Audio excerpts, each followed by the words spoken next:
Setting up the arm bar, you're going to have your patient lie on a flat surface. We're going to be treating the right side, so the left leg is straight, the left hand is behind the head, that's my preference. And then the right arm is at the side with a 90-degree elbow bend.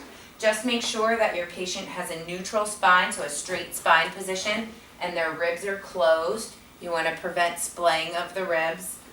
And you're going to ask the patient to punch their arm up to the ceiling, trying to keep the shoulder blade flat on the back of their rib cage. And here's where you want to get the serratus anterior to activate and keep the chest muscles off. This will allow the humeral head to stay centrated within the shoulder joint itself. So this is the desired vertical arm position.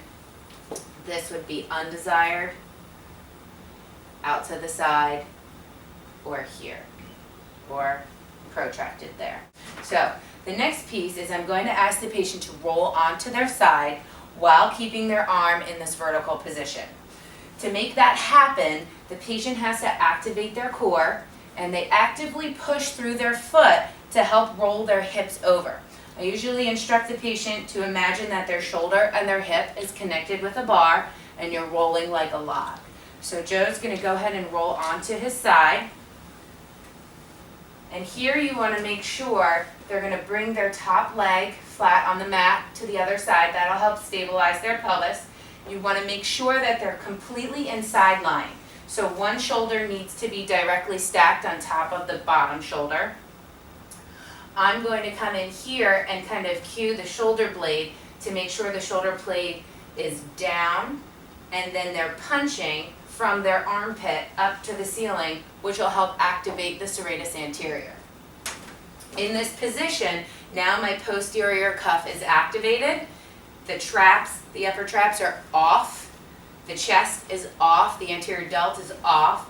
The lats are off. So right here, I'm just getting pure shoulder blade stability and neutral positioning of the vertical arm. Some compensations you'll see here is someone will not fully rotate onto their side, so they have stacked shoulders, and then flex the arm forward. This will cause excess use of the chest and anterior delt muscles. So you just want to make sure that you rotate their spine so it's neutral, activate the shoulder blade and the serratus, and then they find this nice neutral position where their posterior cuff is actively holding the position. To come out of the move, you want to make sure that the shoulder blade is in the neutral position and stays there. Here's where you're going to see a lot of upper trap and chest turn on. So they're going to keep their arm vertical, shoulder blade on, and they will roll back onto their back.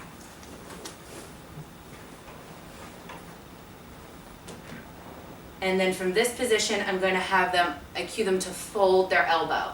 So fold their elbow back down to the bed.